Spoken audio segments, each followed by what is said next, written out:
Bonjour à tous. Alors, vous voulez la vérité avant les autres? Parce que la vérité, tout le monde finit un jour par la savoir, mais souvent, trop tard.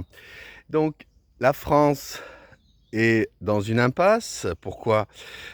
Parce que, hem, les salaires des fonctionnaires sont pris en compte dans le PIB, hein. Alors il y a le travail des fonctionnaires directement et puis il y a tout le travail indirect, c'est-à-dire tous les gens qui collaborent avec les fonctionnaires ou qui vivent, voilà, grâce au travail des fonctionnaires, par exemple, pour l'informatique, la logistique, tout un tas de choses comme ça. Les repas, les machins, les repas de fonction, les bon, donc et puis on pourrait allonger la liste, hein, tous ceux qui travaillent pour les DPE, les contrôles techniques, ceux qui fabriquent les radars, bon. Donc il y a au moins 50 du PIB français qui, dépend, du salaire des fonctionnaires, hein, même s'ils sont payés à rien faire. Et puis, largement plus si on prend, tous ceux qui travaillent indirectement pour les fonctionnaires. Donc, heu, le problème, c'est que ces fonctionnaires font partie du PIB, donc augmentent le PIB. Si le PIB baisse, qu'est-ce que vous faites? Qu'est-ce que font les gouvernements, les politiciens, les politocards? Bah, ils embauchent de nouveaux fonctionnaires. D'ailleurs, vous avez énormément de fonctionnaires en France, et ces fonctionnaires, qu'est-ce qu'ils font? Ils votent. Donc, vous croyez quoi? Et bah, vous pensez bien que les fonctionnaires vont voter pour des politiciens qui leur promettent soit de leur augmenter les salaires, soit d'augmenter le nombre de fonctionnaires, et pas pour les politocards qui disent qu'ils vont baisser le nombre de fonctionnaires, ou alors ils le disent, mais ils le font pas, ou alors ils le font peu, enfin bon, peu importe. Donc, ces fonctionnaires, il faut les payer, et on les paye avec quoi en France? Bah, avec du déficit, avec de la dette, hein. On n'a pas de quoi les payer, donc on s'endette. La dette, faut la rembourser, ça coûte beaucoup d'argent, ça coûte les intérêts de la dette coûtent plus cher, reviennent à plus cher que l'ensemble des impôts sur le revenu, hein, c'est quand même considérable. C'est-à-dire tous les impôts sur le revenu vont directement dans les banques pour rembourser les intérêts de la dette. Et ça suffit pas, il faut faire encore plus de dettes chaque année, de plus en plus de dettes chaque année, et donc du déficit.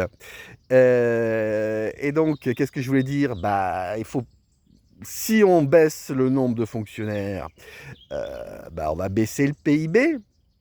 Donc on compare souvent la dette au PIB, hein. On dit que la dette, alors c'est 110, 120, 130, ça dépend ce qu'on prend en compte, la totalité de la dette, qu'une partie, il y a la dette privée, la dette...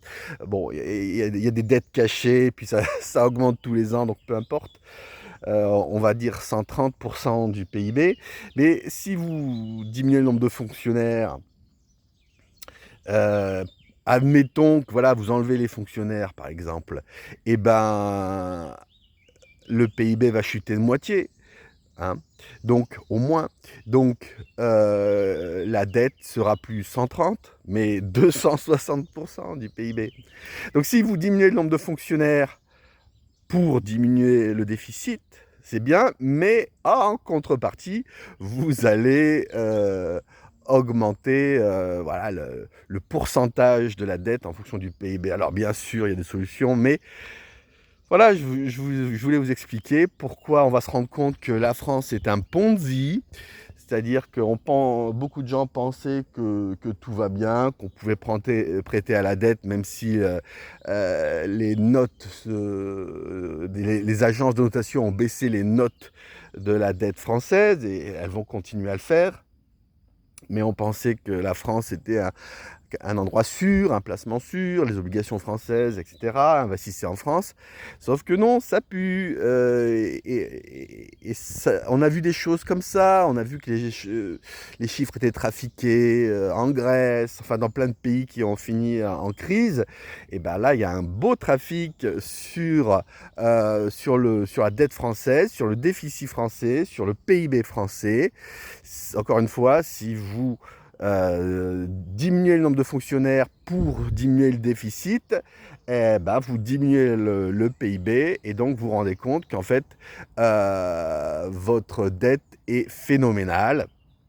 Et si vous ne diminuez pas le nombre de fonctionnaires, alors bon, on pourrait discuter, mais il y a d'autres façons de gagner de l'argent, de diminuer le déficit, mais bon, si vous ne diminuez pas le nombre de fonctionnaires, vous aggravez votre déficit et donc vous aggravez votre dette.